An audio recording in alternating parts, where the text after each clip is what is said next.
जय श्री विष्णु। भगवान विष्णु सबका मंगल करें। जय सनातनी के इस अंक में आज हम श्रवण करेंगे वैशाख मास महात्म कथा अध्याय 7।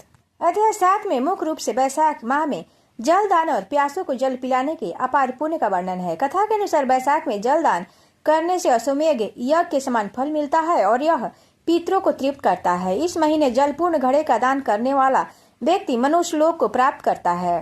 जो व्यक्ति वैशाख माह में भगवान विष्णु को शीतल जल से स्नान कराता है या जल दान करता है, उसके कई जन्मों के पाप नष्ट हो जाते हैं। यह अध्याय बताता है कि जो मनुष्य पूरे वैशाख में विधि विधान से जल और छाया का दान करते हैं, उन्हें उत्तम स्वास्थ्य और समृद्धि की प्राप्ति होती है। वैशाख मास महात्म्य कथा अध्याय 7। इस अध्याय में राजा पुरियासा को भगवान का दर्शन, उनके द्वारा भगवत स्तुति और भगवान के वरदान से राजा की सायुज मुक्ति। शुद्धदेव कहते हैं, परमात्मा भगवान नारायण 4 भुजाओं से सुशोभित थे। उन्होंने हाथों में शंख चक्र गदा और पद्म धारण कर रखे थे। वे पीताम्बर धारण करके वनमाला से विभूषित थे। भगवती लक्ष्मी तथा एक पार्षद के साथ गरुड़ की पीठ पर विराजित थे। उनका दूसरा तेज देखकर राजा के नेत्र सहसा मुंद गए। उनके सब अंगों में रोमांच हो आया और नेत्रों से अश्रुधारा प्रवाहित होने लगे। भगवत दर्शन के आनंद में उनका हृदय सर्वथा डूब गया। उन्होंने तत्काल आगे बढ़कर भगवान को साष्टांग प्रणाम किया। फिर प्रेम विहल नेत्र से विश्वात्म देव जगदीश्वर श्री हरि को बहुत देर तक निहार कर उनके चरण धोए और उस जल को अपने मस्तक में धारण किया।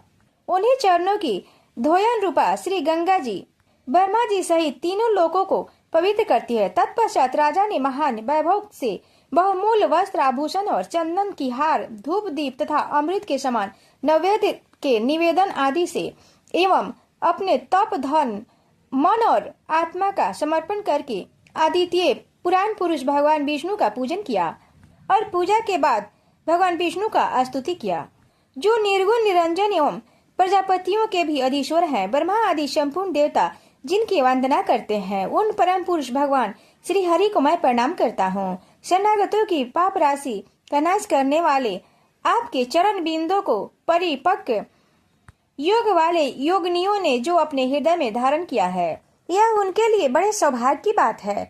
बढ़ी हुई भक्ति के द्वारा अपने अंतकरण तथा जीव भाव को भी आपके चरणों में ही चढ़ाकर ये योगी जन उन चरणों के चिंतन मात्र से आपके परम धाम को प्राप्त हुए। विभिन्न कर्म करने वाले आप स्वतंत्र परमेश्वर को नमस्कार है। साधु पुरुष पर अनुग्रह करने वाले आप परमात्मा को प्रणाम है। प्रभु, आपकी माया से मोहित होकर मैं स्त्री और धन रूपी विषयों में ही भटकता रहा हूँ।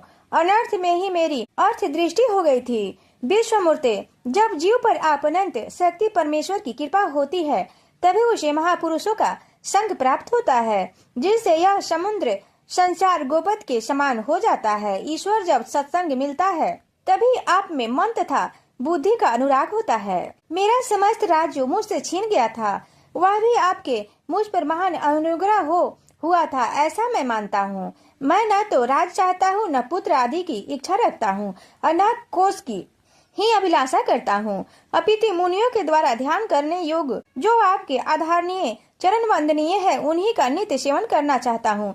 देवेश्वर जग निवास मुझ पर प्रसन्न हुई, जिससे आपके चरण कमलों की स्मृति बराबर बनी रहे तथा स्त्री पुत्र खजाना एवं आत्मीय कहे जाने वाले सब पदार्थों में मेरी जो आसक्ति है, वह सदा के लिए दूर हो जाए।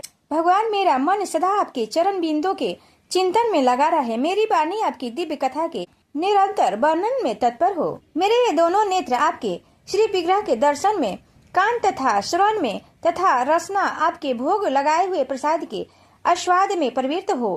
पर हे प्रभु, मेरी नासिका आपके चरण कमलों की तथा आपके भक्त जनों के गंध विलेपन आदि की सुगंध लेने में, दोनों हाथ आपके मंदिर में झाड़ू देने आदि की सेवा में, दोनों पैर आपके तीर्थ और कथा स्थान की यात्रा करने में तथा मस्तक निरंतर आपको प्रणाम करने में संलग्न रहे। मेरी कामना आपकी उत्तम कथा और बुद्धि आपका चिंतन करने में तत्पर हो। मेरे घर पर पधारे हुए मुनियों द्वारा आपकी उत्तम कथा का वर्णन तथा आपकी महिमा का गान होता रहे और इसी में मेरे दिन बीते। विष्णु, एक क्षण तथा आधे पल के लिए भी ऐसा प्रसंग न उपस्थित हो जो आपकी चर्चा से रहित हो। हरि, मैं परमेष्टि ब्रह्मा का पद, भूतल का चक्रवर्ती राज और मोक्ष भी नहीं चाहता, केवल आपके चरणों की निरंतर सेवा चाहता हूँ, जिसके लिए लक्ष्मी जी तथा ब्रह्मा, शंकर आदि देवता भी सदा प्रार्थना किया करते हैं। राजा के इस प्रकार स्तुति करने पर कमल नयन भगवान विष्णु ने प्रसन्न हो मेघ के समान गंभीर वाणी में इस प्रकार कहा, राजन, मैं जानता हूँ तुम मेरे श्रेष्ठ भक्त हो, कामना रहित और निष्पाप हो। नरेश्वर, मुझ में तुम्हारी दृढ़ भक्ति हो और अंत में तुम मेरा सायुज्य प्राप्त करो। तुम्हारे द्वारा किए हुए इस स्त्रोत से इस पृथ्वी पर जो लोग स्तुति करेंगे उनके द्वारा उन पर संतुष्ट हो मैं उन्हें भोग और मोक्ष प्रदान करूंगा।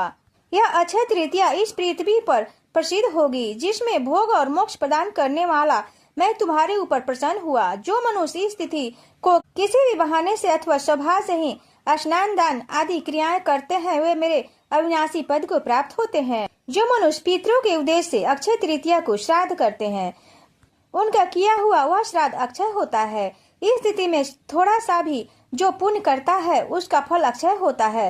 नृप श्रेष्ठ, जो कुटुंबी ब्राह्मण को गाय दान करता है, उसके हाथ में सब संपत्तियों की वर्षा करने वाली भुक्ति और मुक्ति भी आ जाती है। जो वैशाख में मेरा प्रिय करने वाले धर्मों का अनुष्ठान करता है, उसके जन्म, मृत्यु, जरा, भय और पाप को मैं हर लेता हूँ। अनघ, यह वैशाख मास मेरे चरण चिंतन की भांति ऐसे सहस्त्रों पाप को हर लेता है, जिनके लिए शास्त्रों में कोई प्रायश्चित ही नहीं है।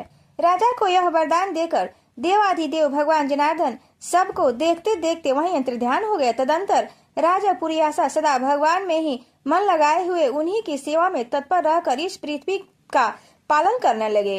देव दुर्लभ समस्त मनोरथ का उपयोग करके अंत में उन्होंने चक्रधारी भगवान विष्णु का सायुज्य प्राप्त कर लिया। जो इस उत्तम कथा को सुनते हैं, सुनाते हैं, वे सब पापों से मुक्त हो भगवान विष्णु के परम पद को प्राप्त होते हैं। इस प्रकार वैशाख मास महात्म कथा का 7वां अध्याय पूर्ण हुआ। तो सब प्रेम से बोलिए विष्णु भगवान की जय।